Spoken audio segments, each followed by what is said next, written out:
Hey everybody, welcome back to my Grow Like a Pro YouTube channel. Today is June the 17th, and I thought I would just give you another fast update on the tomato plants and the pepper plants. So there are my really nice tomato plants in the background, and in the foreground are the pepper plants. And you can see that there's quite a bit of progress happening now on these little plants. And I'd say they look pretty happy. In a prior video, you saw me moving them from the smaller pots over to these larger containers.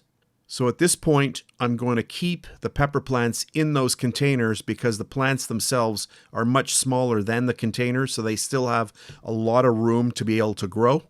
But you can see that the tomato plants are getting much larger now, and they do need to be transplanted into larger containers.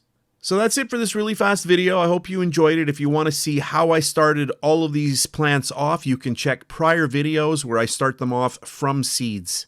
So that's it for this video, and I'll catch you on the next one. And also remember, if you like to bake, you can check me out on my baking channel over at Bake Like a Pro, and I'll put a link to that down below in the description box and also at the end of this video. So that's it, and I'll see you next time.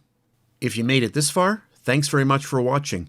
On the screen, you have 4 choices. You can watch either one of the 2 videos on the left-hand side, or you can subscribe to my channel by clicking at the top, or if you're into baking, then you can check out my recipe channel, Bake Like a Pro, by clicking down at the bottom.